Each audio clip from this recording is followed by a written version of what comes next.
Hello everyone, and welcome to a completely new Fallout adventure. In cooperation with THC, as always, as we had in the last game of Fallout. And we are is being run again by our very own RX Oliver. Hello, Oliver. Hi everyone. So he is going to take the lead in talking now. Go ahead.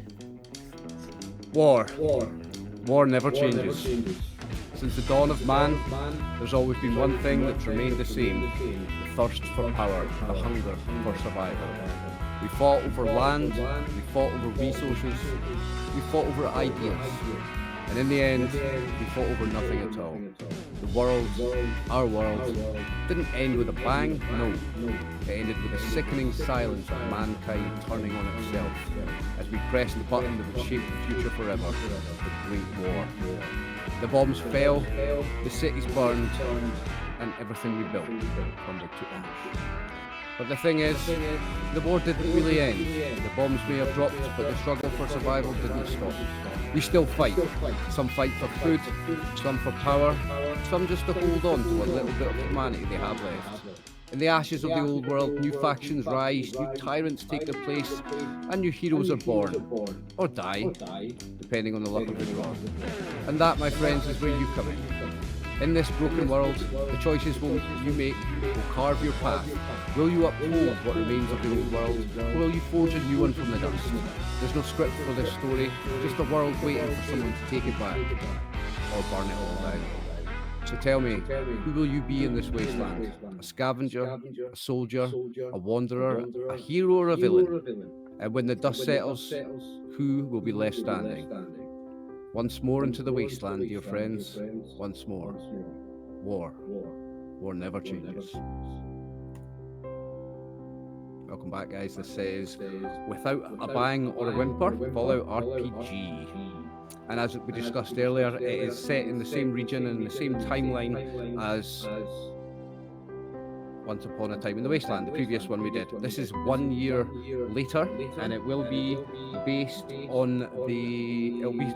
in the settlement of Unicorn, which was founded at the end of the last episode. Now, viewers, if you're watching, you're going to have to tune into that and check that out if you've not seen it before, because this is all kind of a continuing story. We're carving out our own little piece of canon in the Fallout universe. So, let me just pull up my PDF and do our introduction. So first thing we're going to do in this scenario, before we even introduce our characters, is we're going to talk about the settlement. Now, these are the same questions, or a very similar set of questions, that we did at the end of the last session. But your characters' answers may be different from the previous characters' answers, so I'm going to ask you all. Well, first question is, what is the name of the settlement? That's already decided. We decided it was called Unicorn. What are the founding principles of your settlement? Now, previously we discussed that the founding principles were that everybody was accepted. Do you think that's changed over the year, or do you think that's still the principle of this settlement? Yes. Do you think it's changed over the year? Or do you think it's changed? Yes. No, it's not changed, it's just yes. What do you reckon? Changed then, Chris? They don't like Brotherhood. They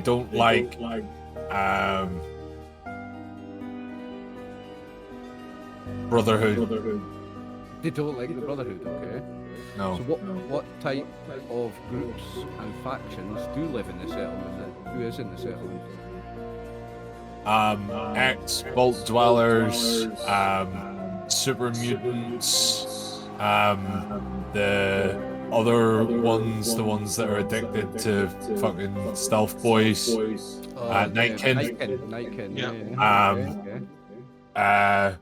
The just normal settlers, ghouls, like it's kind of like a harmonious place, but they don't like the Brotherhood because the Brotherhood don't like super mutants and want to steal all of the technology. And I would assume that they hate the Institute after the events of our last adventure as well. I don't know whether or not they would be aware of what happened. They may or may not be aware of what's happened. Well, Yeah.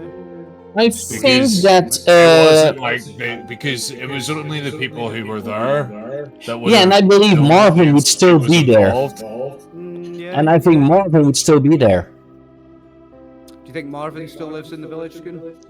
I think he would be because they needed a council member of every type of person, and Marvin was the founding robot. He was the founding robot. Now we So know I that, think he would still be on the council. now we know that rest in peace, old Tommen died. He sacrificed himself, and the settlement is named after him. Yeah. Do we think that our other previous characters are still there? So do you think Happy is there, Chris? Happy is not there. No.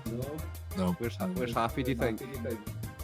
Happy's been run out of town after scamming many people out of their money. Okay, so he's now no longer welcome in Diamond City or in this new settlement that he helped find. Okay. It's not that he's not welcome here. It's just that he doesn't have any friends here. Except for Marvin. I don't know, he wasn't too fond of Marvin, I won't lie. There was a few times that he threatened for Marvin to cut his fucking arms off for no reason, so like I don't think he was a big like if Marvin was neutral, right? He didn't really care about anyone equally. Well, he would become a very, very, very angry if he saw someone killing a robot that he cared about, or just saw broke a robot, but then something snaps in his head. I'm skipping two of these questions because I want to get started. Max isn't involved in this bit, and I feel a bit bad for Max. We'll be with you in a second, Max. So the last question, and you can be involved in this question, Max. This one does apply to you. In which capacity do each of you work for the settlement's militia? Do you have any involvement with it at all? And if so, what is your involvement with the settlement's local militia? Actually, well, for me, my character is that he is like, he doesn't show that he's an outcast, is that he has the outfit, but it's more tattered and stuff, and he has like cloths wrapped around certain of it, and he wears like a long coat. This is not like he's like a leather coat, but just something he's trying to cover his outfit at. And he basically is more of a hunter, kind of like, like a scout with his dog Fang, with his husky. Husky, cool. So he's a scout for the militia. I like that. That makes sense. Yeah. All right.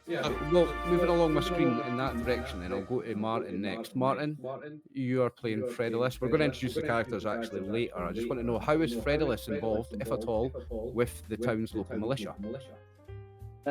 He runs kind of like the scouts slash, depending how you see it, like the Hitler Youth type of thing. Like he's training. Like I'm just like saying, like he's basically training the kids to be fighters. He's not like teaching them about Hitler. You could have said cadets. Could have said army cadets, Cub Scouts. So many better things to have said than fucking Hitler Youth, Martin. Never mind. It's been in the news a lot, so it was on my mind. It's not like I'm like, oh, they should bring that back. I was just like, oh yeah, I guess the scouts are a little bit like, I like that. So he trains the cadets. Yeah. The cadets. Let's call them the cadets. He I like doesn't that. salute. He does not salute. He doesn't do any Roman salutes. Don't worry. It's just you make it the kids way. Fist and chest. Right. Now Next. no money for you today. No, not at all. Not a chance. Next on my screen is Chris, who's playing Napa, the Brotherhood Initiate. How does Napa get involved with the town's local militia?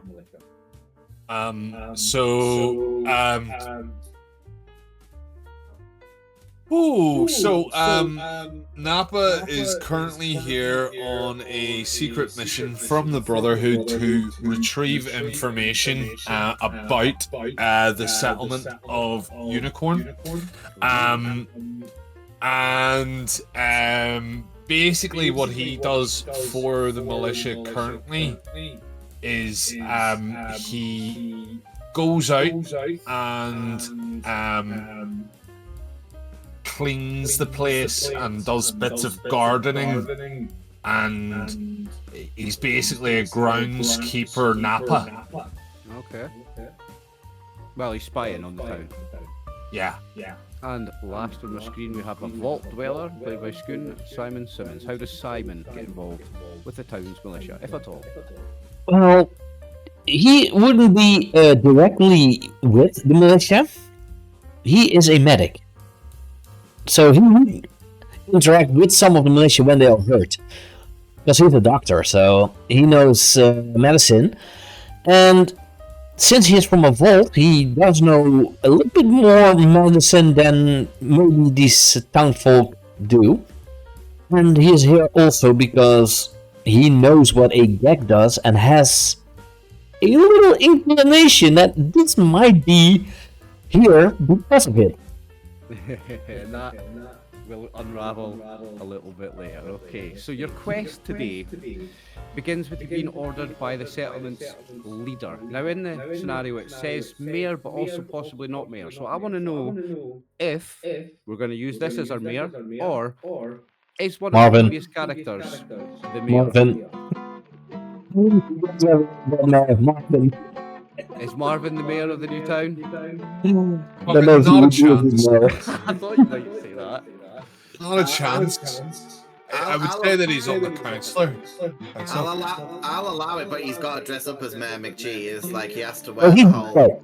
he did have a top hat. He does have he's a got top to hat, wear. yeah. Well, he's got to wear the whole cheeseburger mouth thing.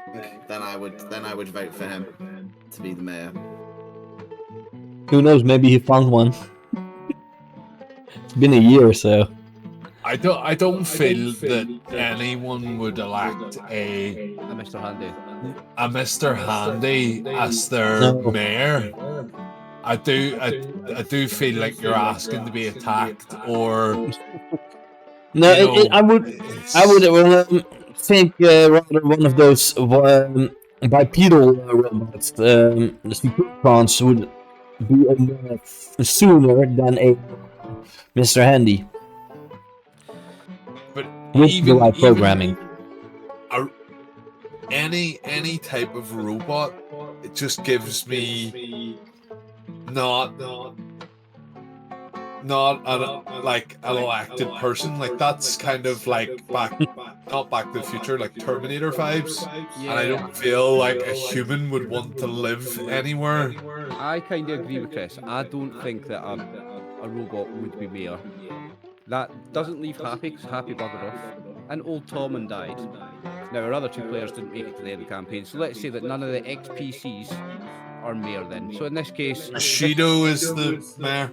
The dog. So in this case, we're going to say that this man, whose name is Jesse Pettigrew then, is the mayor. Now, your adventure starts with you, the four of you, being ordered by the mayor, Jesse Pettigrew, to investigate a break-in at a small residential farm belonging to an old ghoul couple, Joseph and Teresa.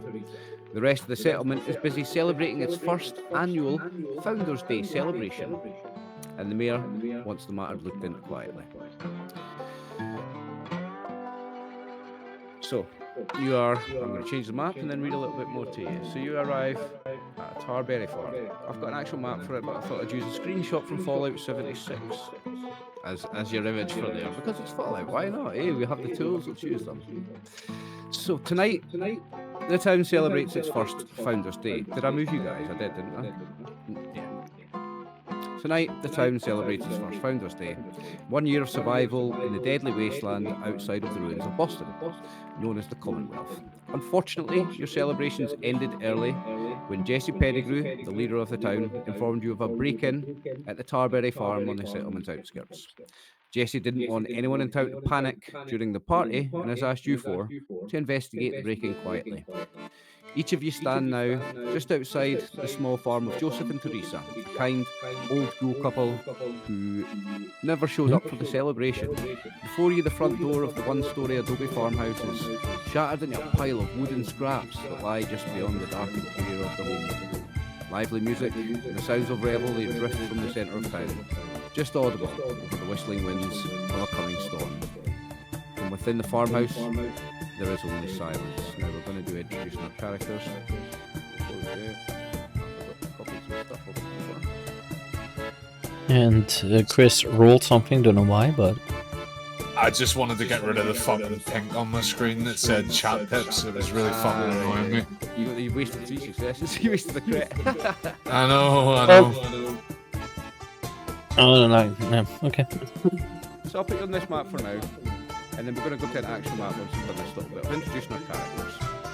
So, we're going to go from left to right this time, and I'm going to ask you all a series of questions. So, Scoon, Simon Simmons, by what name do the others in the town know your character? Is it Simon Simmons or is it something else? Yeah, they will normally like Simon. Okay.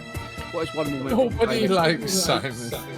What is one moment from Simon's past where he lost something important to him, and what did he lose? I'm thinking, well, he is the sole survivor of Vol 23, and I think he saw everyone die of the disaster that happened in that vault. Do you think he was the last to die, and instead of just dying with the rest of them, he's left the vault? Well, he got out somehow. He made it out and survived. He would think that he would have died as well, because the reason why everyone died isn't really clear. He doesn't know if it was a disease or just malnutrition or anything, because he wasn't able to stay long enough to investigate that part. Because he is the medic, so he would be able to investigate if it was a disease or not. Okay. And what does your character look like as they see the grisly scene before them? And what's his demeanour? He is still a bit, how you say, he's still expecting the good and everything, Okay. but sometimes still a little bit untrusting for the fact that he's in a world that he doesn't know, that he thought wasn't as bad as it is. Okay, excellent. Thank you. That's 2 action points to me. Now, next on my To screen. you? To me. No, I'm giving, no, here, me. I want them. Chris and Nappa, the Brotherhood Initiate. So, first question: by what name do the other people in the town know your character? Vegeta. Regrettably, I'm not a very intelligent person, so I haven't tried to hide my name or anything like that, so everyone knows me as Nappa. I would be quite friendly, quite charming. I'd have like an alright demure around me, very unthreatening. Although I'm very demure. although I'm a Very wholesome. like I'm a fucking hulking person. Like, if you painted me green, you could swear I was a super mutant.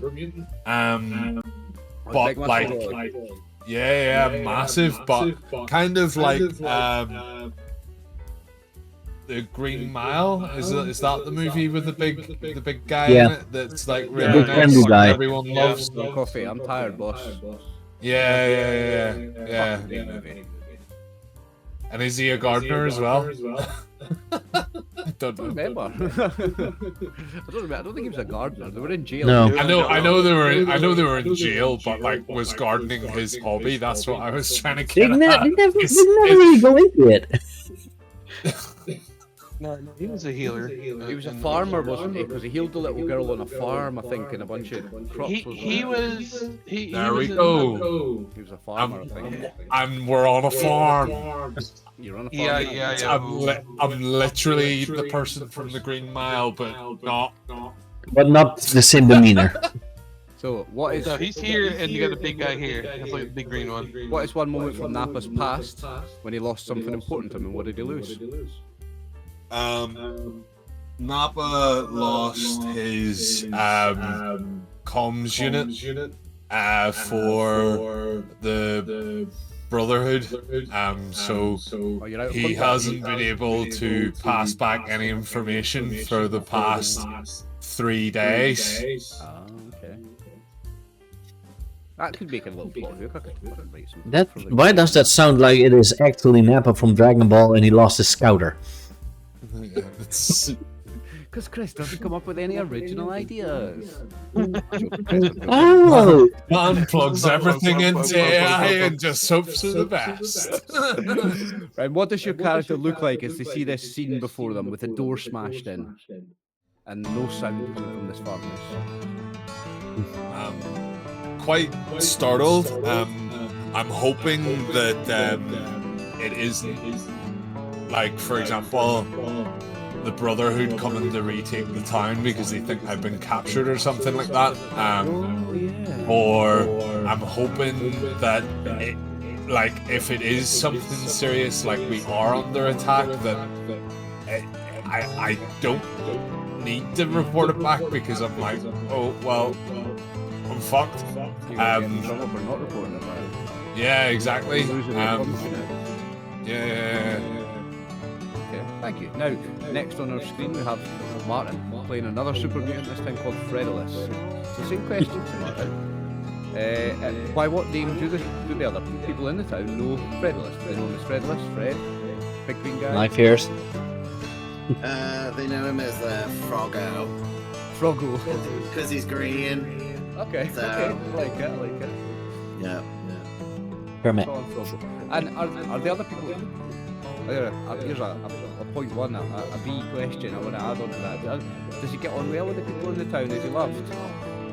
I think everyone wants to hate him, but he's generally really good with the youths, like stopping them getting in trouble. So generally, he's pretty well liked because he's quite, he knows how to control the problem kids. So generally, I would say he's pretty well And liked. people appreciate that, I would imagine. Okay, so what is one moment from Fredulous's past when he lost something important to him, and what did he lose? Well, obviously he's very green, looks like classic mutant. Even though he's reasonably charming speech-wise, he's just not very attractive. And he has a massive road sign attached to him, and he's had this one on a lot. It's the elderly people, so slow down.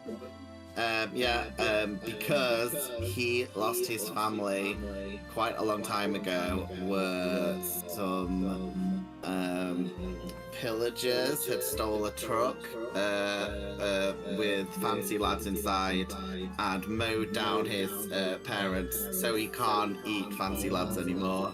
Oh, so Fancy Lad snack cakes give him trauma because it was a Because it was Fancy on Lad the truck. well, that it was on managed the his parents. Okay, Yeah, I like and that. I now- like that. So he can't eat fancy lads, or maybe he doesn't. He won't. He can't. He might have a meltdown. I really like that. I would be giving you action points for that, but I've started you guys off on 6. You're starting off on 6 anyway, but I would have given you action points for that. That's really good, Martin. I like that. Okay, and last question. How does your character appear with this grisly scene in front of him? How does he feel and how does he look? He's probably whistling a song the kids have taught him that's probably got lots of cool swear words in, whatever the new version of Sigma Skibbity is. The kids have taught him some cool lyrics that he's whistling to whatever the song is. Nice, okay.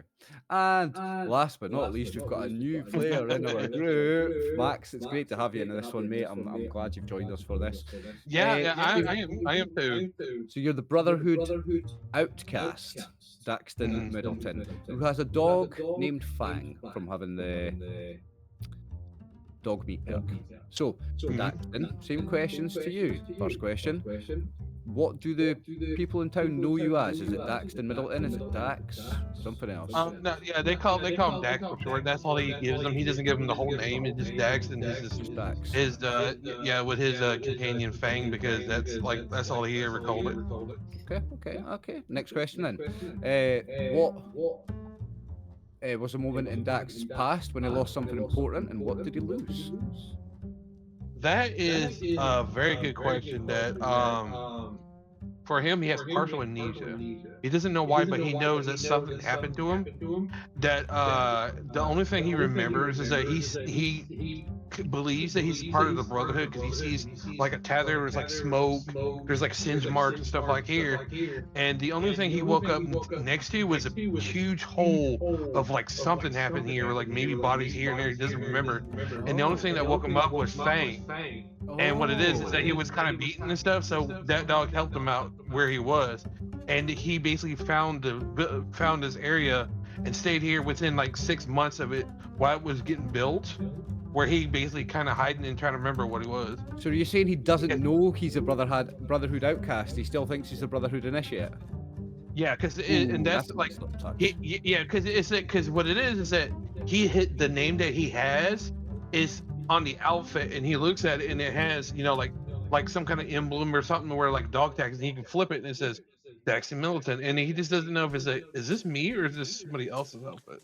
Oh, Kind of okay. thing. So it's not like in Captain Marvel that the dog tag is like broken and you only see a part of your name then.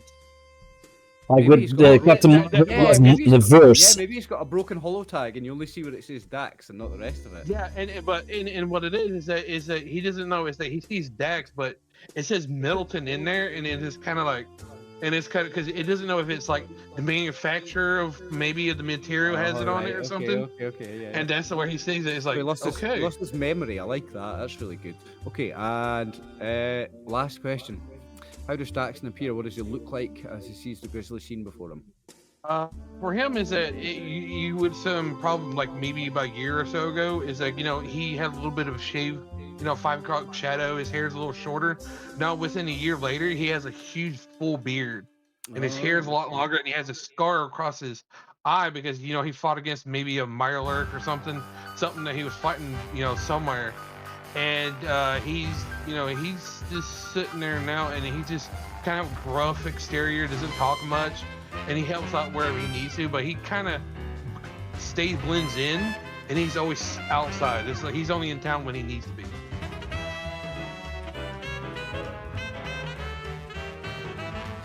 And would you all say that Simon, as a doctor, knows a little bit more about everyone than the rest because he has doctor-patient confidentiality? Well, here's the thing. There is in the scenario already a doctor in this town. So what I would say is that he's maybe not a doctor's student, but a doctor's assistant, or has been learning from the doctor as a student of his. But still, But I'm already a fully fledged doctor. still he's going to know some of the. He will be. Let's say he does work in the doctor's surgery then, because that's what we did in the intros. Did in the lecture, he works in the surgery, and let's see, he's been learning things like surgery and things like that. So he will know a little bit about some of the other people in the town because of their medical records, because of patient confidentiality. Yeah. Knows nothing about me. Napa doesn't get sick. Okay, so Okay, we have typhoids. Sorry, I had to say it. I had to tell you. you find yourselves outside the farm of Joseph and Teresa, the old young couple, who have apparently not been seen for a few days, and who weren't seen at the town celebrations. There's no lights on inside the house, so as you approach, does anybody turn on a light? Does anybody have a light they can turn on? I know the Vault Dweller does. I have my kid boy. Yep. So I would turn on the light on my Pip Boy. Okay. I'm not approaching. I'm standing in awe, just watching. So, do we know the domicile is the one on the bottom or the one on the left? This is the bar. This is the house. That's the farmhouse. Okay. This is a barn. Okay.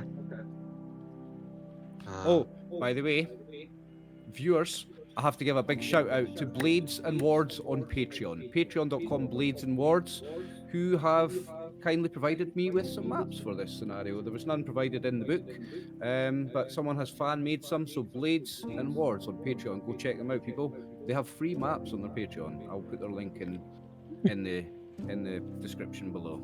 So yeah, Blades and Wards, thank you very much for the maps. You are much appreciated, my new friend from Reddit. Thank you. I was just gonna say it was a nice map, so that's nice. It's very nice with all the grapes and stuff in it. Yeah, so the screenshot was just a screenshot from Fallout 76, but I've got, well, these aren't grapes, they're tarberries, but yeah, this is a tarberry farm. The maps, and there is another couple of maps for later on in the scenario that have all been done by Blades and Wands. So Blades and Wands on Patreon. Everybody check them out. Thank you very much for the free use of your maps. So you find yourselves, yeah, this door's smashed in with remnants of it smashed in all inside the house. Now I have got Fog of War on, haven't I? You can't see inside the house yet, can you? Can't see Oh, no. inside, no. Sweet. Our viewers can. Not my viewers. What time of day is it? It's night time because you were in the. It was the evening of the celebrations. Okay.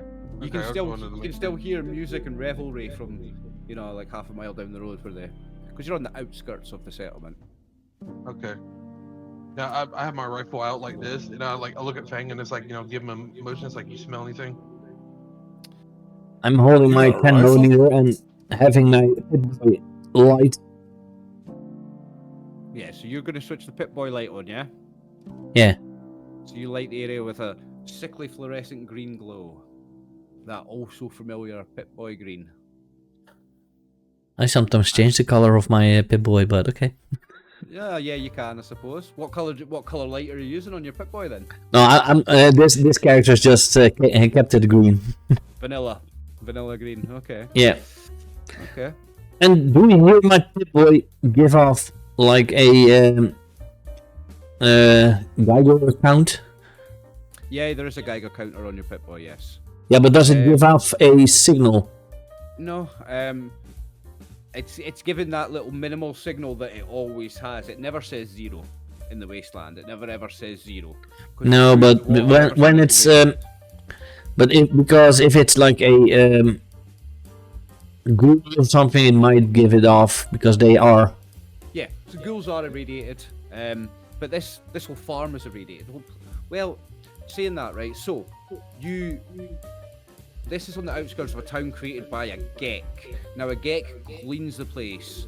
So this is maybe less irradiated than other parts of the wasteland. You've maybe got quite a nice low reading on your Pip-Boy's Geiger counting, but I would say it's never 0. It's never 0. But at the moment, Schoon, it's not going any higher than it would normally. It's still at a very low level. It's maybe went up 1 or 2 notches because you are approaching the home of a couple of ghouls. Maybe it's gone up a tiny little bit, but nothing major. Okay.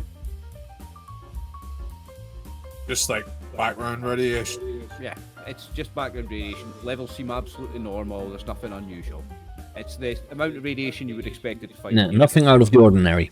Nothing out of the ordinary, no. Well, since this door is broken apart, I would move a bit closer. Okay. You can move a bit closer. I will reveal I'll reveal the first room. Those are bloodstains that you see. The map is correct. The small adobe farmhouse is a wreck. In the living room, furniture has been overturned, and the floor is scattered with broken picture frames. Simple jewellery and a blood-soaked farm tools. A slow, quiet dripping sound draws light to an archway leading to a quaint kitchen. On the wall, beside the archway... before I read that bit, are you going that far in? Aren't we missing Fred? Oh yeah, for some reason... No, he's up here. He's round the back, look. Oh yeah, I've gone around the back. I want to creep round and look through the windows and stuff as opposed to just going in. Yeah, but I see my character. I see the two brotherhoods and the dog, but I don't see Fred. He's here on the edge of the map. Ah, okay. He's on the other side. So, hang on, so I'm juggling a million screens here. So, you'll see through the window then, and you'll see through this door as well, Simon. So let me read the next little bit. On the wall, beside the archway, there is an old ghoul woman wearing a bloody nightgown. Her rotted skin falling away from her face and clothes, flap around in the wind. Garden hole is thrust through her sternum, impaling her to the wall. You recognise the impaled ghoul as Teresa. Teresa's eyes are frozen, wide with fear, and her chin slumped down towards her chest. She is not breathing.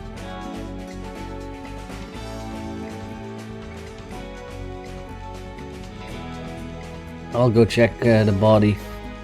Okay. I want to find out if I can discover a cause of death. Okay, so make a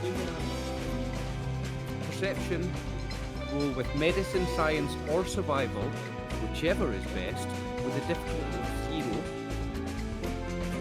0. So medicine. Okay. There's no medicine perception. You can do like perception and then either medicine, science, or survival. Whichever is best.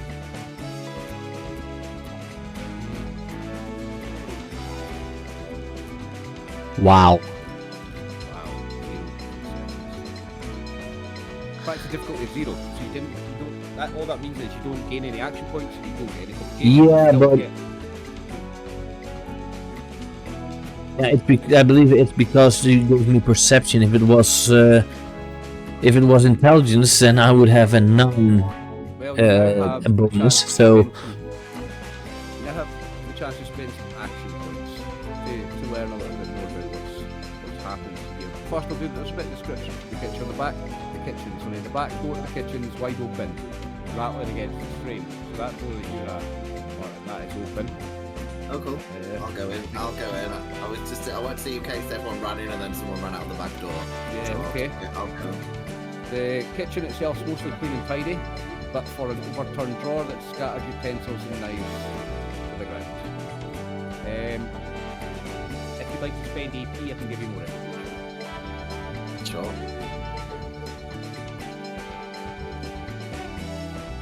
There are 2 pieces of information. It will cost you 1 action point for each piece of information. So the first. but what was the cause of death?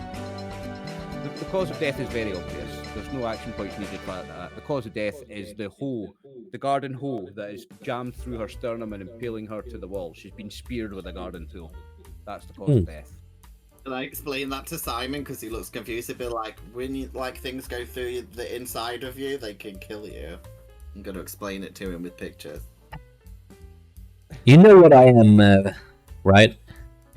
You guys are in the living room and I'm reading the kitchen bit actually. So the living room is the most wrecked room of the house, and obviously the site of a major struggle. You can ask me questions. You don't need to spend any more action points for this actually. Ask me questions and I can answer them. Is there a trail, as in leading from, say, the front door or the back door, in or out? A trail of bloody footsteps lead from the living room through the kitchen, so that's the living room, that's the kitchen, and out the back door. So this was the back door actually. You came in the back door, Martin, you were at the front door. Doesn't matter though. Oh, right. Yeah, it doesn't matter. So a trail of But- bloody footsteps leads through the living room, through the kitchen, and out the back door. The shape of the imprints suggests they were left by someone not wearing shoes. Now, I'll give you another piece of information for the kitchen and the living room per action point. There are 2 pieces of information available. The first one I'm going to give you for free. Teresa's face and arms are badly bruised, showing signs of a fierce struggle before she was impaled and killed. The rest of the information you can buy with action points. The door is broken in, right? Where Yeah. Fred came in. Yeah, so where Fred came in was actually the front door, and that's where the doors all smashed up. This Okay. door's just hanging open. This is the back door. I gotta say, with that much strength for with a garden hole to pin her against a wall like that, it had to been something strong or somebody strong. Well, is anybody willing to spend some action points to get some information? Well, they are shared, so we could just as well do it. Okay. And remember, action points come in thick and fast. So, Yeah. in the living room, you find that all the shattered picture frames have all had the photos removed, and the photos are nowhere to be seen. And there's only one body, right? We know this should be 2 people here, and There's only one the body, female. and there should be 2 people here, yeah. Now, there is one more piece of information from the kitchen that will give you if you would like to spend an action point to buy that bit of information. Yeah, sure, why not? Okay. So you're now down to 3. Beneath the counter with the overturned drawer is a large gun rack, and whatever weapon the rack held is not there. There's no weapon in it. Oh, now, our friendly super mutant has gone into the bedroom. So in the bedroom, it's small and plain. The sliding closet door still open. On its neatly made bed is a pile of glass shards and crumpled, torn up photos. Would I know from around town if they were happily married here? Were there any rumors that they were, Shagging. not happy, or yes? You've not actively heard any rumors about them having marital troubles or anything like that. You've not been asking specifically, so you know it's not the kind of information that you might not necessarily hear. But no, I mean in the bar and at your local shops and stuff, you've not heard anyone talking about them being a particularly unhappy couple. No, Okay, but did they keep themselves to themselves type of people, or were they they were fully they were fairly friendly. They would come into town every day to trade with the local store for their carberries and other things that they farm. Now, you're in the bedroom. Where's bedroom? Give me, so there's 2 pieces of information in the bedroom. 1 action point per piece of information, and you have 3 left, so you can buy all the information here if you want. Yeah, might as well. Okay, so for 1, the closets contains many empty hangers, and there's only women's clothing and shoes inside. No men's clothing or shoes. And for the 2nd action point, let me just remember to take one off. So you're down to 1, but don't worry, they come in thick and fast. A heart-shaped tin locket is laying on one of the pillows. Inside the locket is a small photo of old man Joseph with a goofy grin. The photo in the other frame has been scratched by a sharp object, and it's not recognisable. Old man Joseph. Who's old? Do we know who she was married to? So Joseph was her husband. Oh, okay. This is Teresa, Joseph. and her husband is Joseph. They are the farmers. Now, we've got Napa wandering out over by the barn. Now, as you do, Napa, you suddenly hear something. Oh shit. So pause there. You hear the unmistakably loud noise of a shotgun blast from the direction of the barn.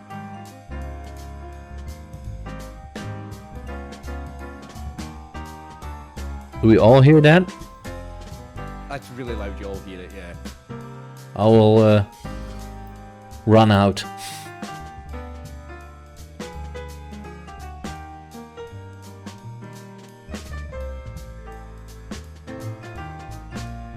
Yeah. I'm staying at the door for some cover. Yeah, like hiding behind one of the bushes, I'm looking at Fink how he's reacting.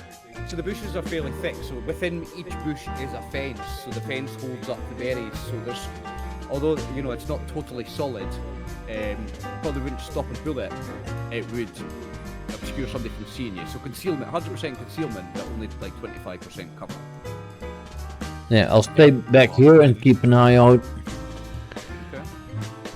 I'm hiding because I am but a humble farmer, and all I have is it's not a pitchfork, what I usually call one of those things. It's not a plow, but it's like a mini plow. A hoe. A hoe. Yeah, a hoe. Yeah. Oh, Well, Martin whoa. straight in there with a hose. Martin knows all about Yeah. hoes. So, Sick.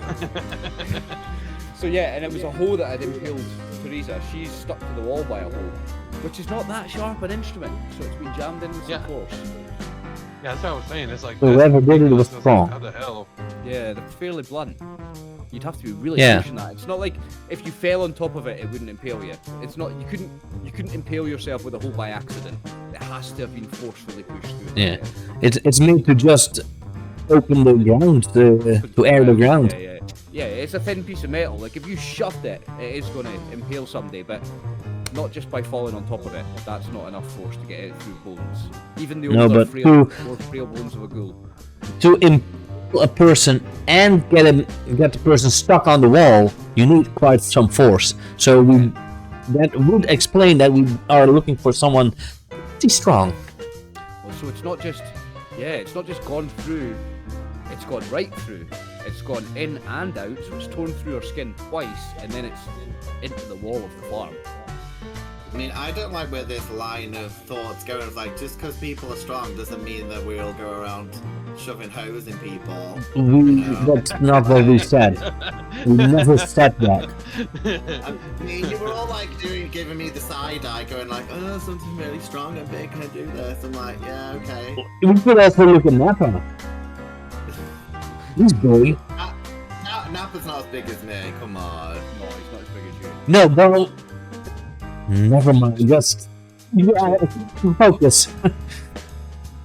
Martin's character has a strength of 12, and only a super mutant can have a strength of 12. Like anyone else can only have up to 10. So he's got muscles on muscles. His six pack has a six pack. Yeah, he looks like in my head. he's He looks So we like had 12. Ripped. Yeah. No, wait, his six pack has a six pack, so that means 6 times 6. He has a 36 pack. That's a lot of muscle. Now, if you'll notice on the artwork that I found for him, he has as his armor, because he has Raider armor on his torso, he has a shopping trolley on his back.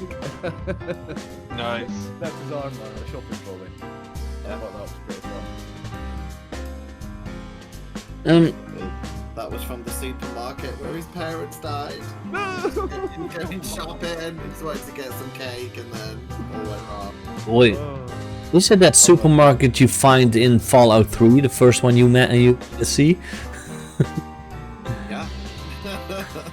Other end of the country though, that's the capital wasteland, that's Washington. But I will go closer silently, hoping to be able to see something in here. So the fun thing about the Commonwealth area of the Fallout setting, so Fallout 4 plus these games we're playing, it's also Lovecraft country. Boston, Woohoo! New England. Ooh, yes, New it England. is. It's New England. It's Lovecraft country.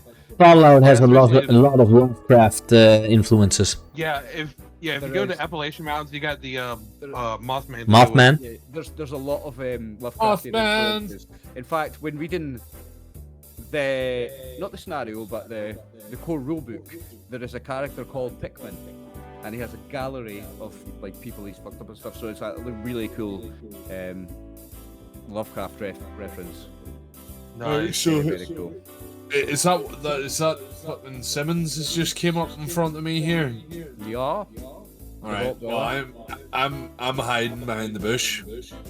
Yeah, I already saw you being behind that bush, so because I was standing behind the other bushes and I could see you easily. I don't, From that I side. don't know whether or not you can. Should we do a passive projects? I'm going to take a look inside, if I'm able to. Take a look inside. Yeah. There's not really enough space through the door, or I mean, there's maybe like a tiny little gap, but it's dark inside, so you can't see anything without opening the door. Then I'll open the door with my trigger hand. Okay. So I'm having my 10mm and then opening the door, so whenever something comes in, I can immediately shoot. Okay. As the wooden barn door creaks, sliding open, an explosion resounds from inside. The smell of gun smoke drifts from the opening as the old ghoul Joseph steps into the moonlight. Now Joseph is going to make an attack with his double-barrel shotgun, and then we're going to roll initiative. Well, not roll initiative, but do initiative. He's gonna miss. Oh, I need to do my reveal areas as well. This is going to be good for me because I don't have a weapon, so I'm just going to quickly give myself a hoe. So I can at least do something in a fight. You not got any weapons? Why? No. Because not a fucking. Did you not listen to the bit at the start where I told everyone I was a fucking farmer? Spy. Yeah, but you might have like some, I don't know. Yeah, but I'm not gonna walk about. Every rifle in the Fallout universe is not discreet. So if I was walking about with a rifle, you would know. You could have like a machete for like cutting like root and stuff. See, Well, I told you. I told you I was gonna miss. You did miss. So everyone wants to put their initiative ups now. Yeah, we already did. How do we click initiative again? Click on your token first, and then there's an initiative button on the sheet somewhere. It is. You don't have to press on your token on Do you not press token, sheet. If you just press your Initiative, it comes in the turn order because. Oh, it's in core. Okay, it's because I'm looking at gear. I'm just trying to find it. Where is it? It's It's, where combat is, and it says initiative. Yeah. Is that everyone? 1, 2, 3, 4. Yeah. Well, my dog goes on the same time as me, so. No, your dog goes on 10. You don't? Dog goes on a 10? Your dog has its own initiative, yeah. It's a level 1 dog. Okay. So when you take dog meat, the dog is at the same level as you. It's a level 1 Okay, dog. I did not see where. Oh, there it is. Well, it's just initiative 14 on it. Yeah, he's got a much better initiative than you, I think. No, because he has 14. Are you 14 as well, yeah? Yeah. Oh, nice. The dog is going at the same initiative as the player. Yeah, if the He dog can goes decide if the dog goes first or if he goes first. I'll let the player decide who goes first, yeah. No, so Joseph and Daxton are both at the top of the round, so I'm going to make... Joseph's going to take another shot with his shotgun, and he's going to be firing at Simon. And I'm going to spend But he some missed. dice. But he missed. Because I've got 10, so I'm going to spend... What is it? It's 3 dice to get... It's 3 action points to get 2 dice. I'm going to roll 2 extra dice. Got to use those action points. Oh, boom. So I got a complication and 3 successes. But you've already rolled for the attack. Yeah, but he initiates the combat, and remember, when you do combat in Fallout, Yeah, but that doesn't mean he has to shoot me again. the attacker attacks first, and then we go through an initiative round, and he is also at the top of the round. Yeah, but that doesn't mean he has to shoot me again. He only sees you, really, at the moment. So, with 3 successes, he gets a complication, but I gain 2 action points. Now, there is somewhere in the rulebook it says it gives you good examples of complications. I'm going to say that 1 barrel of his shotgun jams, and he only has 1 usable barrel now for his complication, but I'm now going to roll damage. 2 minus your... Yeah, where is he shooting at? Oh yeah, I've got to do a hit location. No, you need to roll location dice. Yeah. What's 11 on hit location? 11 is left arm. Yeah, it's still 2 damage. Now, I've done on your character sheets. You'll notice I've actually put the things for each body part on. Yeah, but I don't have any physical damage reduction. You don't have any physical damage reduction there, so you take 2 damage then. Yeah. Ouch. Okay, now... Because I only have radiation damage reduction. Yep. Dax, it's your turn. I don't wear any armor. So, do I see the guy walk out, or is he just inside the barn shooting out? Is that what's happening? He's still inside the barn shooting out, but these doors are swung open now. Or this one. This left-hand side door is swung open now. You only see some buckshot going past me. Okay. And in me. So, can I get over here and take a shot? Yep, you can move and shoot. So move is a minor action and shoot is a major action. You can do 1 minor action and 1 major action per turn. Remember, it costs you 1 action point to buy an extra minor action and 2 action points to buy an extra major action. So you can actually take extra actions. Okay. He runs over here, gets behind that. He sees the old man. How does he look? Does he look like he's minding? Is he kind of like, or is he just kind of like? There is a description here, actually. Hang on. Joseph's eyes are wide and mad.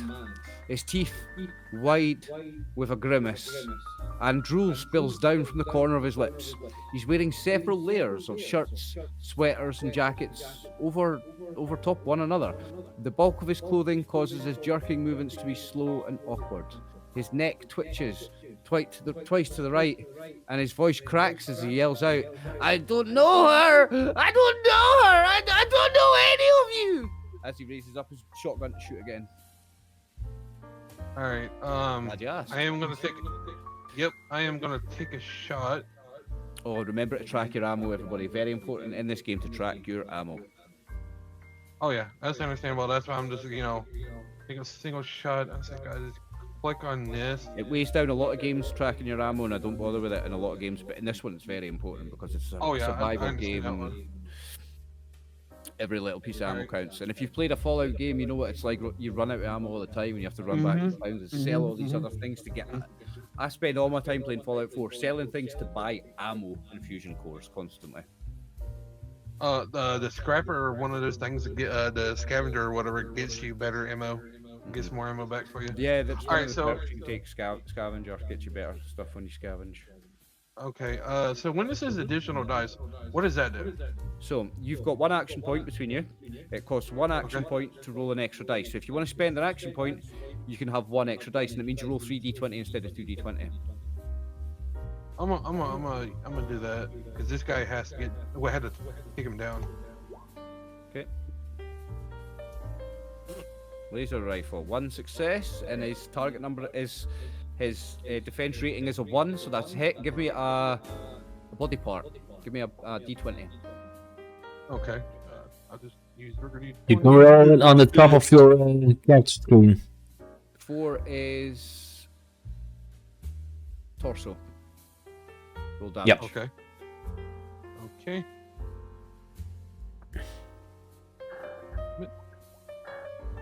3 energy damage to the torso. So he has 1 damage reduction for torso for energy, so he takes 2 damage. He doesn't have 123 hit points, he has 12. Okay. As this is going on, I'm looking at Fang, and I tell Fang I motion him to get near their vault buddy right there, and he's basically he's not gonna bite anything yet. He's just waiting for the guy to come out to attack him. Okay, okay. So that's Fang's turn? Mhm. Napa. You can see the door from there. No, you can't, because only this door's open. This door's closed. Actually, nah. Let's retract that. I'm going to say that both doors swung open. I just want everybody to be able to see the ghoul. Just going to make things less complicated. I don't like complicated. You can see them. All right. So my laser pistol. Yeah. Is that got enough range to hit from there? Yeah. I can't remember what it says for range for a laser pistol, but you're in the next zone. So I would say that Simon is in the same zone. So you're in the next zone, and that is close range. And yeah, you don't have any penalty on close range with a laser pistol. It's just zones. You've got arm's length, and then you've got close, which is the same zone. And then you've got medium, which is the next zone, and then you've got long range is 2 zones over. So you've got 1 success. His defense rating is only a 1. That is a hit. So give me a d20. Ooh, 3 damage. Yep, and you've got. I didn't roll any effects, so. Oh no, they're all effects. Oh. Yeah, they're all effects. Yeah, those are effects. So you get the piercing, so you ignore 1 damage resistance. So give me a d20 for location. Oh, my blaster rifle has a pierce 1 too on it. 11 is left arm. She hit him in his left arm for something. What was the first one actually? See when he got hit before. Daxton, what did you shoot him in? Left arm. He got hit the chest. for You got chest. It was the torso, the first one, yeah. Yeah. Okay, and So it has pierce 1 too on it.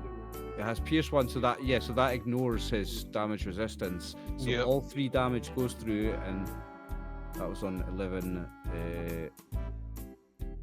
left arm. Okay, so all 3 damage goes through. Okay. Anything else from Napa? Remember, you've only shot. You still have a minor action.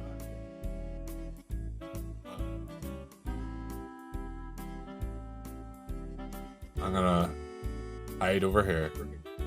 Okay. Simon.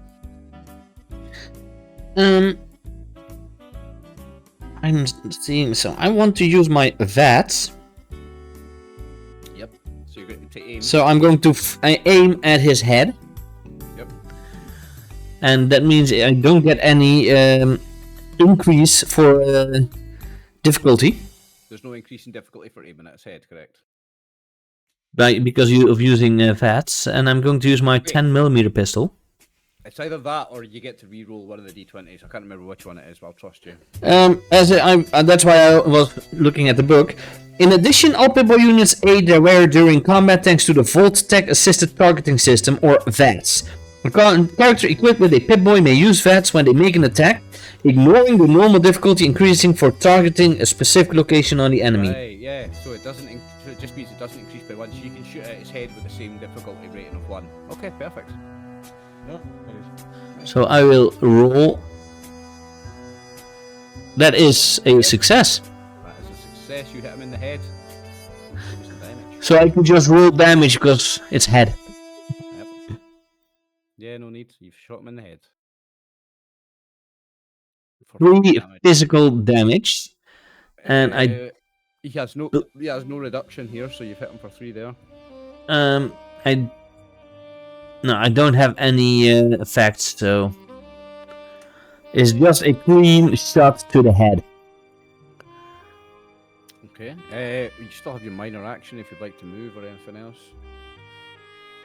Well, I'm going to stay behind here to keep in cover, so. Yep. Because there's nothing really I can do other than this.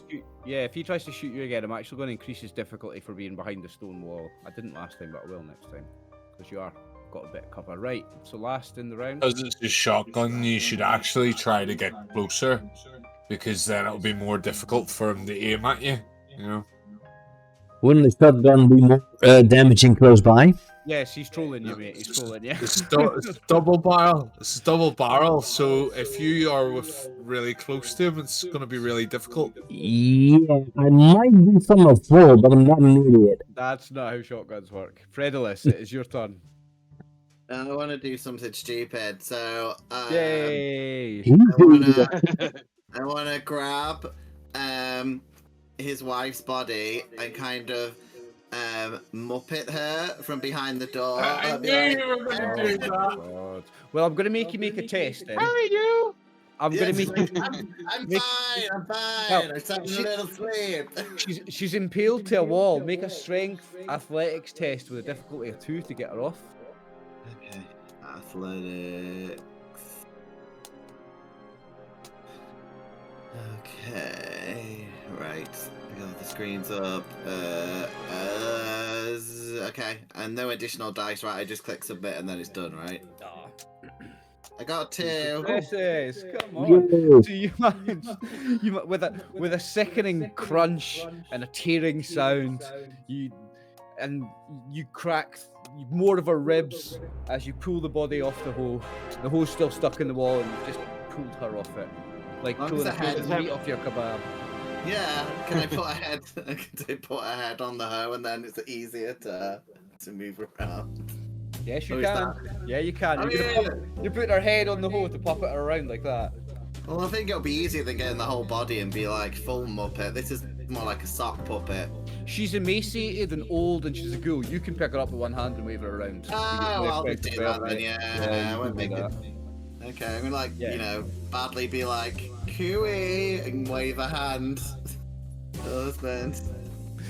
You've got a target number of 14 on strength athletics test. That's quite fucking cool, eh? Nice. So do I need to roll anything to distract him? Because, like, clearly he's killed his wife or someone's killed his wife, so Well, is this not messing him up or is he just thing is, or am I if you, look, getting if, really you look angry? at, if you look at the line of sight, you're going to have to come out to at least here before he sees you. Because look at because of this wall here. So if you look at that, Right, that's, head one. And you'd have to get also, there before he because sees of what he said at the beginning, when we saw him, he's turning feral. He didn't even remember his wife. Well, I'm gonna just like bring his wife out to him and be like, I think she's okay. you. He was yelling, I don't know her, I don't know her, I don't know any of you. Exactly. It's not He's becoming my feral. wife. Not my wife. My wife. Not mine. Not my life. My wife. So you'd have to move to at least there before he'd see you, Martin, because of the line Fine, of sight. Fine, I'll do that. If he tries to shoot me, I'll use his wife's body as a shield. So And you're just waving his wife's body around, and you're going, "I'm okay, Joseph. I'm okay. I'm not feeling dead." I will fuck you. Either he's gonna think his wife's still alive, or maybe he'll appreciate the gentle comedy because his wife has died. So either Win-win situation. You're turning his wife into a ventriloquist doll. Yeah. Oh my god. Right. So- He's gonna react now because it's his turn. Okay. He looks at her and he goes, I don't know you. I don't know you. I don't know you. And he cocks his shotgun and he's gonna take another shot. And I'm gonna say he's gonna shoot at you again, Simon. But this time I'm gonna increase his difficulty because you've got half cover, right? So I'm gonna make his difficulty 2. So does this messed up shotgun do anything to him because he can only shoot one thing out of it? So yeah, what exactly would that mean? I don't know enough about shotguns. So one barrel's jammed. So let's say his damage is. I'll decrease his damage by half. Because it's like yeah. it's like Yeah. half damage. Yeah, I'll decrease his damage by half. That makes sense for me. And for a couple of seconds. But Did he hit me and Kristen?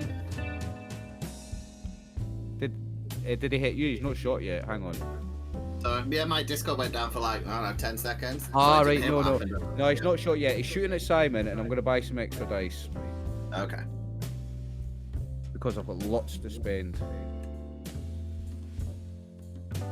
He just soaks them up.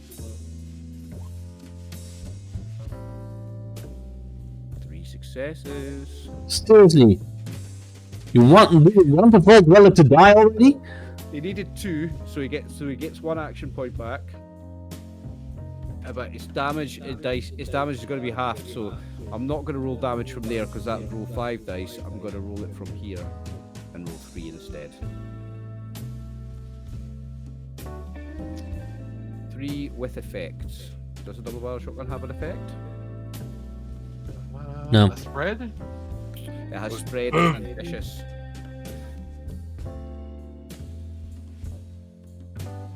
Where is he shooting at? Well, it doesn't matter because I will just have 3 damage. I've rolled the wrong bloody dice. 20. 20 That right is leg. my right leg. Right leg. Now, if you bear with me a second, I'm just going to quickly move up in this book and find out what spread does. I think it's with spread you can do damage to another part of the body, but I think you have to hit like a certain number of damage first before it does. You continue the part, I'll look it up. Oh, you look it up then. Excellent. Okay. So, take 3 damage minus your reduction. Yeah, 3 damage. Okay, now I'm gonna try and find you. Yeah, I'm gonna try and find that before we move on. Spread. Oh, that's fine. I had a question. I got a question real quick. We're gonna use How is he looking right now? How's he looking? Is he looking like pretty messed up right now? that. He's looking fairly hard. Okay. Right, let me just look in the index. So it was spread, right? Spread. That's vicious and spread. And he hit effects, so. Something to do where you can It's a buckshot. spread the basically damage to bloodshot. other parts of the body.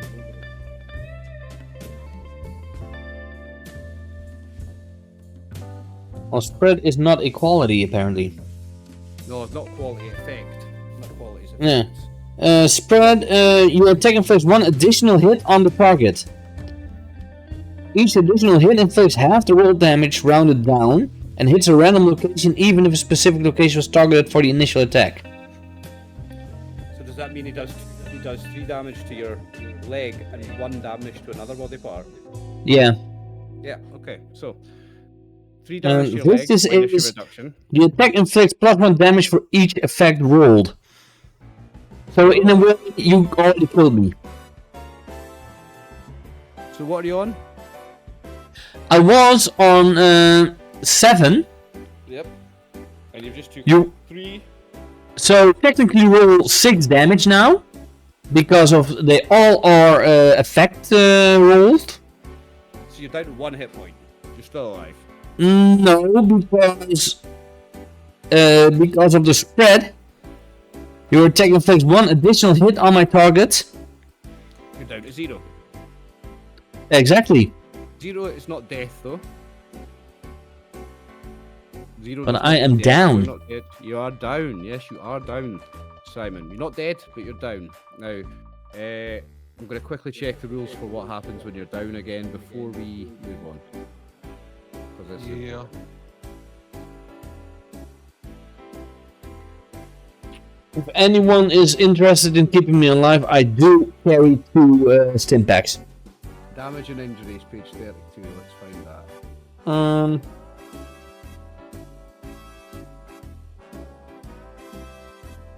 I know you're not dead. Let's see.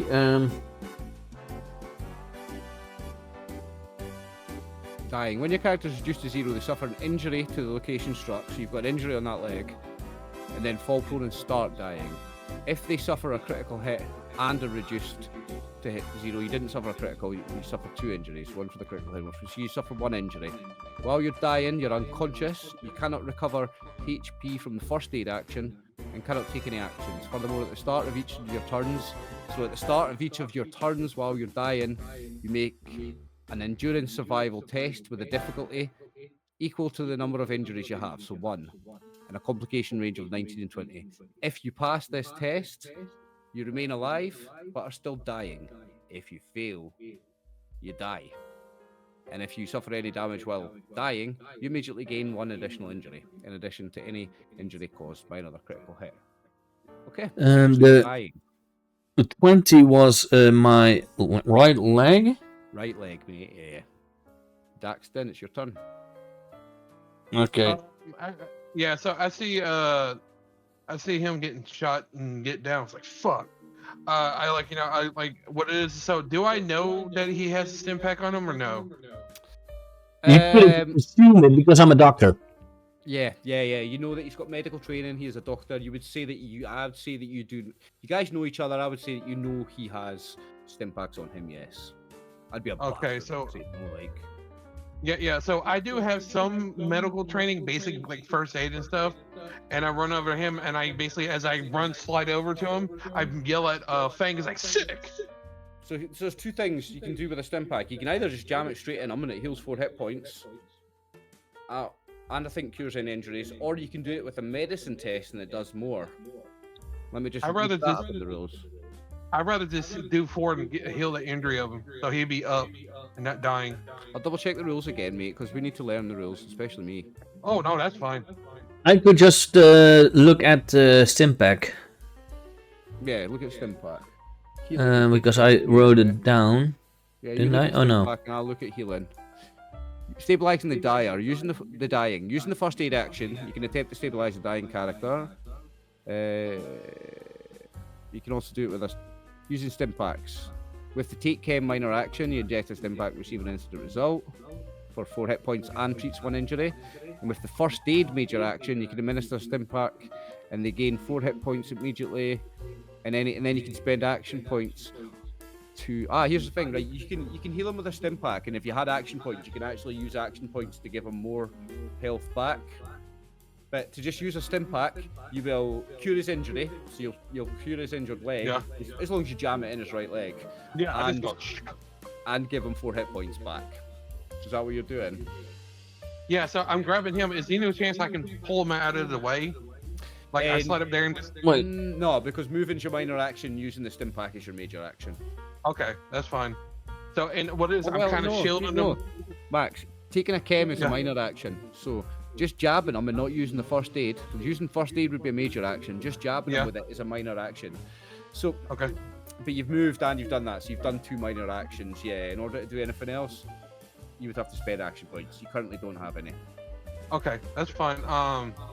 Well, what is? I kind of shield him right there. My rifle right there. I kind of that one, and I'm basically. I would say you could step over him and stand over him. Yeah. Yeah, that's kind of what I'm doing. I'm kind of like standing like right. Sorry, I'm just kind of standing over him like that. Yeah, so I'm kind of like like kick him to the side, and I basically told Fang to run in there and attack. Well, it's Fang's turn next. So is that what he's gonna do? Yep. Yep. He's gonna come up and bite him. Right. Okay. Roll an attack for Fang then. Okie dokie. All right. So that is fight.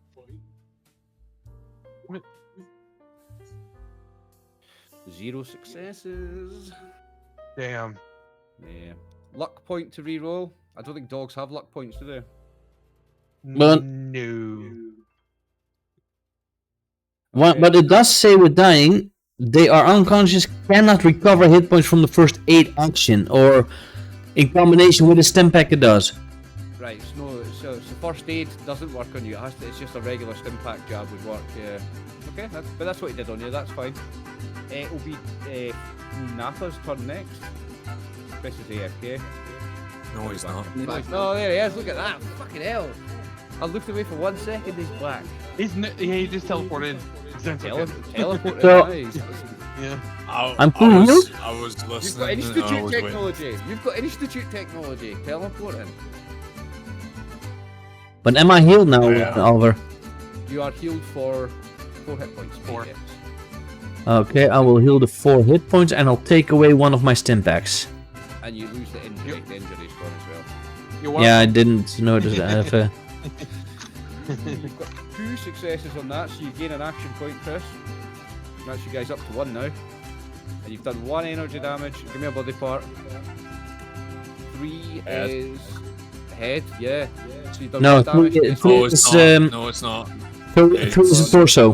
No, yeah, 3 is torso. 1 and torso. 2 is head. Yeah, so 1 damage.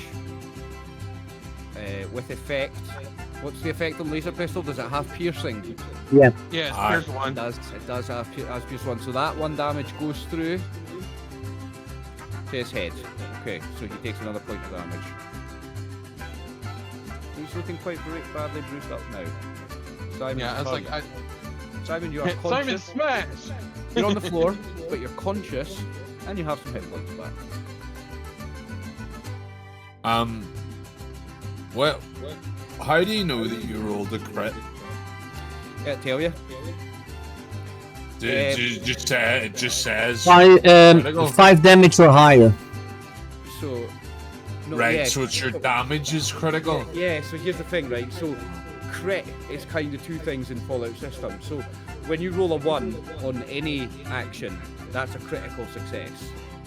Right. Also, when you roll under a target number as well, so if on a tagged skill. So, say you're rolling on a tagged skill, and your rank is 3. If you roll a 3, 2, or a 1, it's a crit. Now that's a critical success. Critical damage is a different thing. Critical damage is when you do 5 or more hit points damage to the same body part in 1 attack. Unless you're Martin, who has the adamantium skeleton, which makes it 6 for you. Somebody's got to hit you for 6 before it's a crit. And getting a critical damage on the body part cripples the body part. That makes sense? Oh, so Martin's Wolverine. Yeah.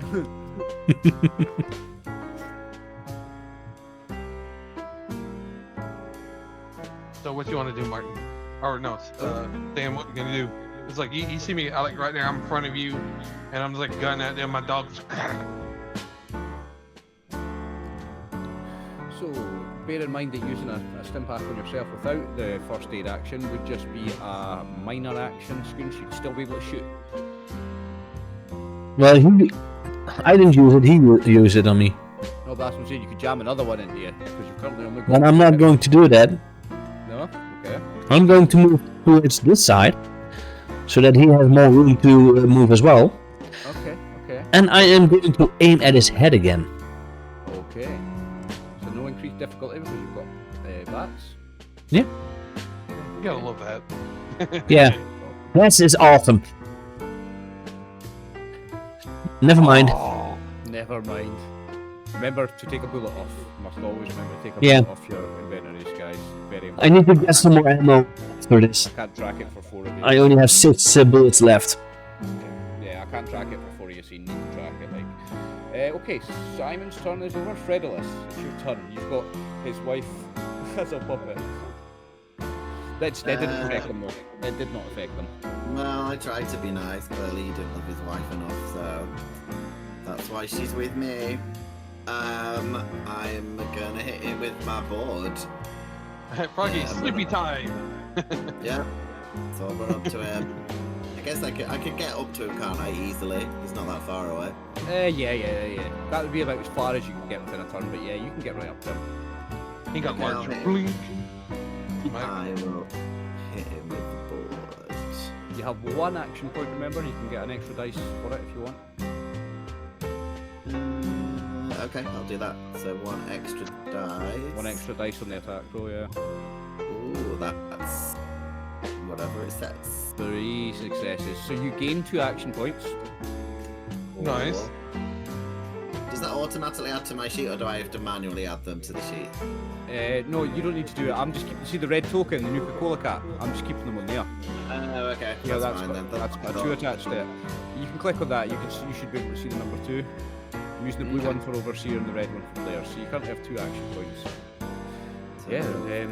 Yeah, roll damage and roll a body part, a body location as well for those dice. Ooh. 4 physical damage. I don't think there's effect No. on the board. And then the D20s for the D20 for the hit location. If it has an effect, you see it in the roll. You do, yeah. Right. So Because like with here the laser pistol, it says here effect piercing 1. So he has 1 reduction there, so 3 damage goes through. On his And it's left to his arm. left. Is he dead yet? No, he's not dead yet. He looks very close to it though. Okay. I guess enough. well, that's all me. I'm gonna stay where I am. Draw his wife next to him. Okay. So he's gonna reload his shotgun and he's gonna turn to the big guy that just whacked him. I kind of feel sorry for Scoon for putting him down so early. I'm not gonna attack him again. I'm gonna attack you now. I feel Go bad for about that one, go putting you down so early, but it is what it is. And I'm gonna buy dice. I'm gonna buy 1 extra dice this time.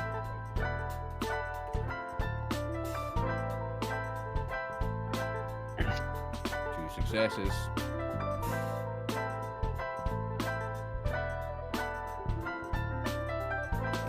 Is right leg, so Fredulous, you're going to take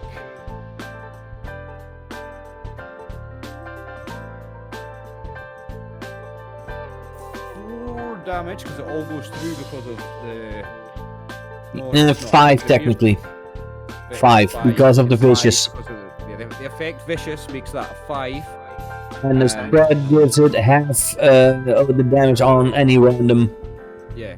So he does 80. He does 5 damage to your right leg, and 2 damage to your torso. 5 damage to your, Okay. I think your leg, and 2 damage to your torso. That 5 damage. torso Is, 5 damage isn't a crit for you. Yeah, and the torso one I've got some armor on, which is 2. So does that mean I don't take any to the torso? Reduces it by 2, so you'll take none to the torso. Yeah. So you just Okay. take 5. So You've not got any armor on that 5. leg, no? No. I've got 1 on the arm and the torso. So total, I take 5 damage, But and I'm fine. 'cause And I it's don't know if it would count as critical damage because it is by effect. doesn't need to be. It needs to be 6 because he's got the adamantium skeleton perk. It puts it up +1 for every rank you take in that perk. So you need to hit him for 6 hit points in a body part to crit. Yeah, but if it would have been because now it's technically 5, but would you count it as a critical because of the vicious, or would you just say it has to be the physical damage that is rolled? I think so, mate, because 5 damage is 5 damage, yeah. You've taken that amount of damage, but luckily Martin's character, you need to hit him for 6 for it to be a crit damage. Yeah. So it's not crit damage on him. Okay, but that's his turn over. It's Daxton's turn, our Brotherhood outcast. Who doesn't know he's an outcast? I love that, by the way, Max. That's a nice little touch, by the way. So he lines up his gun. Is like, I'm sorry, bud, but we got to take you down. And he's gonna take another shot. 2 successes. 2 successes. Point. You're Nice. up to 3 now. Give me a body part. You better hope it's not the leg, so you just shot your dog. Nah, I'm gonna say the dog's trained in getting out of the way of. Oh yeah. That's, yeah, I'm not gonna do that. 56. No, not roll a D100, D20. You just hit him in the nothing for that. Need to roll a D20, not a D100. A D100 max, please. Sorry, a Oh, oh. D20. Ugh. Sorry, my bad. Confusing me now. Yeah, D20. There you go. 10 is left arm. Okay. Roll And damage now. all right. Oh, pierce 1, so that ignores his 1 armor. So the 2 damage goes through on his left arm. He is almost dead, guys. Almost. Come on, Fang. Get him. Get him. Now you only shot, so you have got a minor action if you want to move or something else minor. No, he just steps back this a little bit. A little more cover. Please remember to reduce your ammo by 1. I have. Sweet. Fang's turn. Is he attacking? Yep. Yo, oh, he's still attacking him. Bite. Rah, rah, rah, rah. Yeah, I hit and you've got him. Roll the damage. Roll the body part and roll the damage. Okay. D20 for the body part. 8 is torso again. Okay.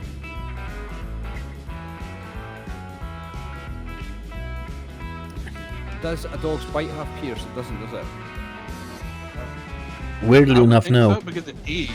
I would think Would so it probably too, but would. I'm pretty sure I checked before and it doesn't. It would have said there if it did anyway. It would have said in the thing. Yeah. So Weirdly enough, it doesn't. I would expect it would, but it doesn't. Yeah, it doesn't. I think pierce is more like a dog. Yeah, a dog's tooth is that long. Pierce, we're talking about like daggers and bullets that are going in, that are things made of metal going in with serious force. I don't think it's just something that pierces. I think it's something that's armor piercing. I think it's short for armor piercing. A dog's bite is going to be armor piercing. So unfortunately, no damage goes through from the bite. Oh well. At least he did hit him. It was like, oh, he's just biting on his arm. Okay, so it's Nappa's turn.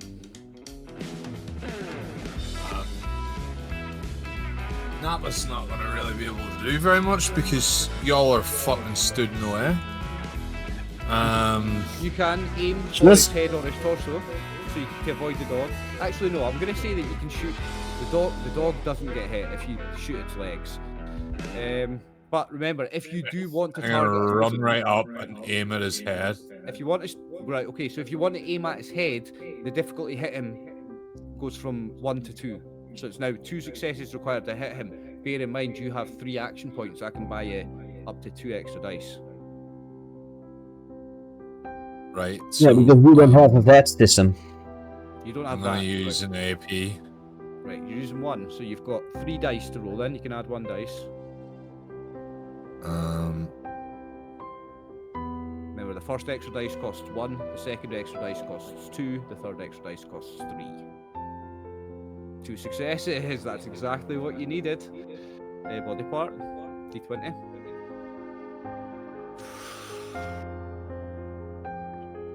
Yeah, roll a body part. You've killed him, but I want to know the body part just so we can describe the death. 13 is his right arm. His right arm explodes and Sure, flies shot away. his head.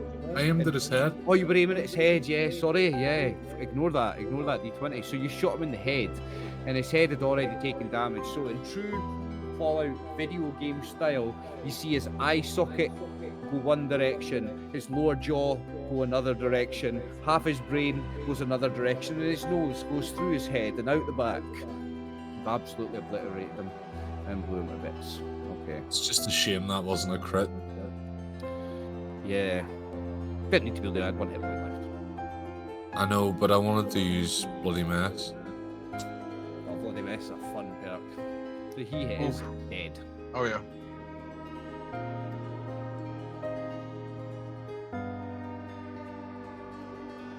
That's it. I'm gonna loot his body. Okay. Are you going to look his body? Right, on his body you'll find his shotgun, 8 shells, Yep.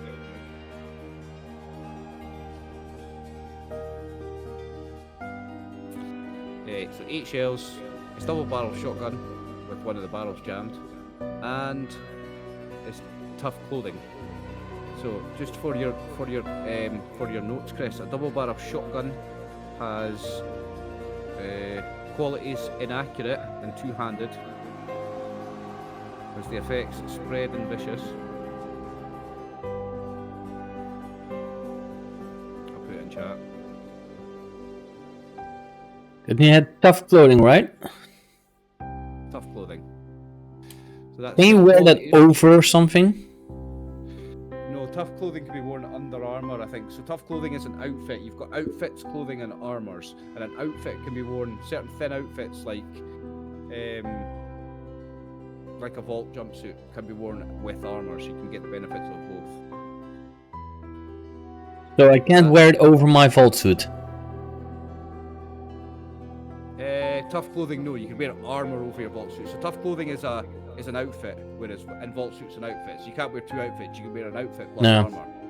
So you can put No, because if it was armor, I could wear it, because I don't have armor. Yeah, you can put armor on top of a vault jumpsuit, yes. But that's just another outfit. You can't put two outfits together. Okay, so on this body you find the double barrel shotgun.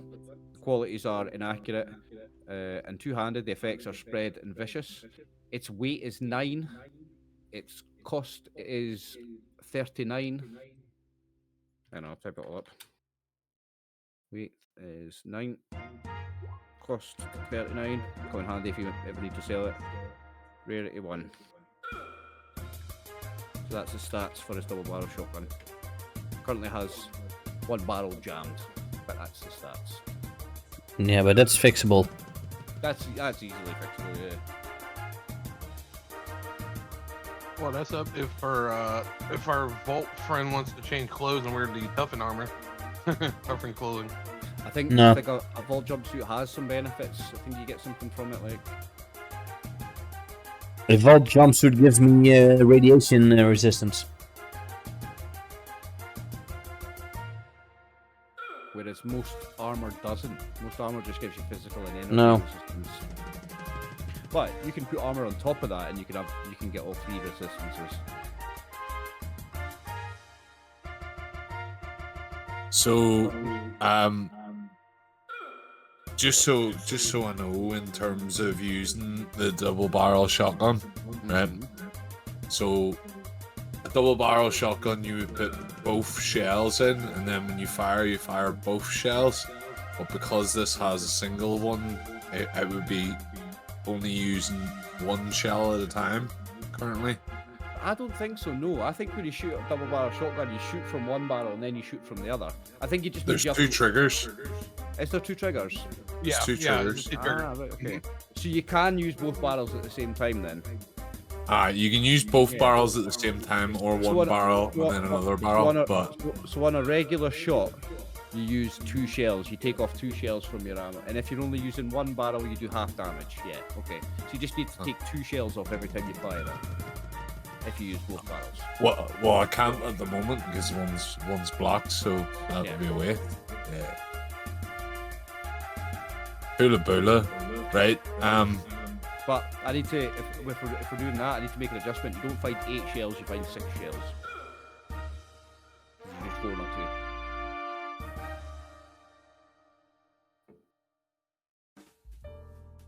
You used 4. Yeah. He took 1 main Okay. shot, and then he took 2 shots with half barrels. Oh, okay. Sweet. What are we doing now? Are you still, Martin? Are you still running about with her in your hand? No, I dropped out once he tried to attack me, so she's just on the floor with him now. They're both totally destroyed, I'm guessing. If you want my professional opinion on what happened here, I believe he turned feral. Or was in the transitioning phase of becoming feral.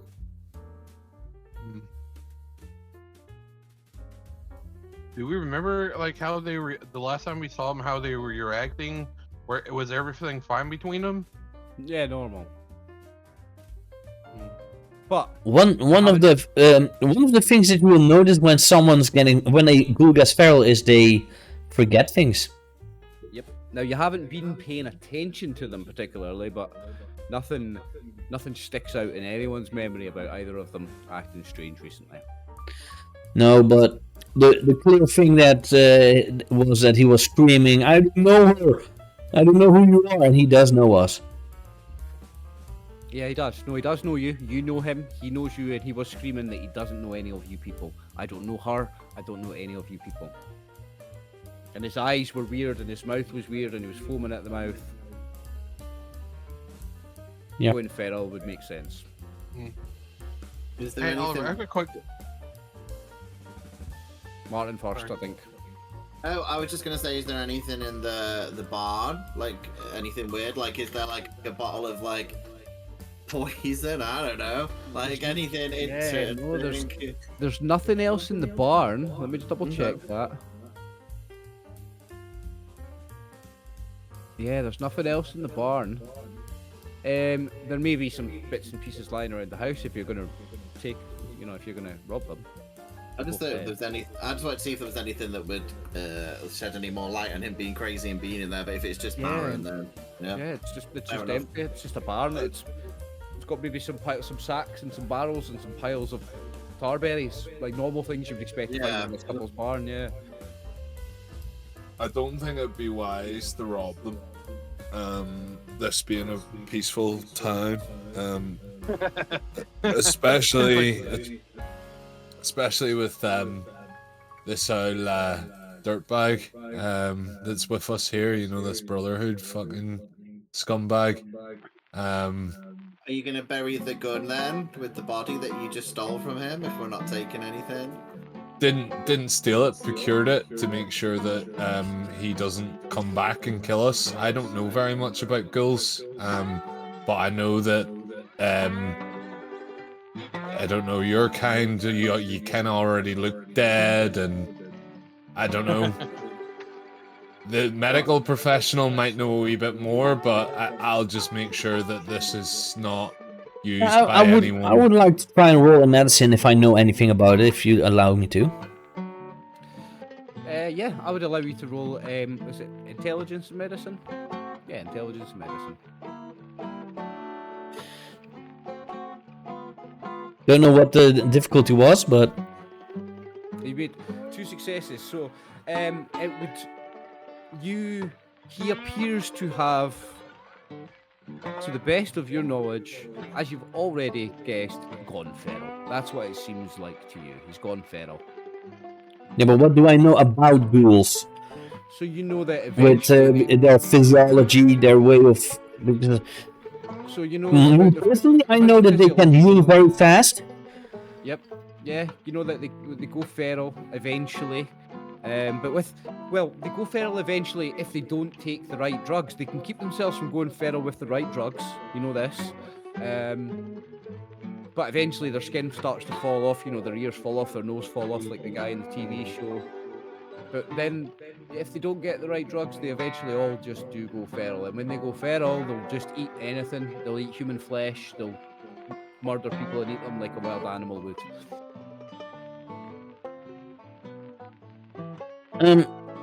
You know that. I'm just gonna go back into the house. Okay. And look if there is still some of the medicine that they need to not turn feral. Do they have medicine for that? sure. As he's doing now. I might have got my lore wrong, but I think that a ghoul can hold off going feral by taking the right drugs. Yeah. Yeah. I don't know if that is something actually in the game. I would They say did in the put it in the series, show. in the series, you watch it, they have something to help them kind of. Yeah. I think that's from the TV show I'm picking up, but TV shows canon apparently. So, I would say that you find in a cabinet in the bathroom a supply of some drug, and that drug would be the one that you know with your medical training that is the one that helps slow down the process of going feral. So you find a supply of the drug that they would be taking to not go feral. You find a supply of it. Is there any chance to get some tarberries? Just kind of look them over. You want to take some? You want to harvest some of the tarberries? Yeah, it's just right there. It just, yeah, he just kind of picks a couple of them and he he puts some in his little backpack, but he keeps some in his hand and just like maybe if that made him feral or maybe it's something he ate. Maybe I don't know. These berries went bad. Well, here's a point to remember. Some of your characters don't have any food or water. some of you just don't get it in your starting equipment. So you might want to grab a few tar berries just to have some food. But do we need that? Because I presume in this community everyone's fed, right? So we would purposely be like.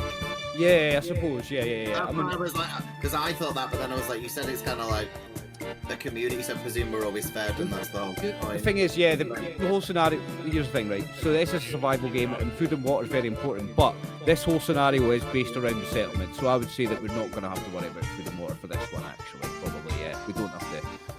Yeah, we don't have to worry about food and water for this one. I would say because it's all based around the settlement. So y'all. So it's a commune, not a community.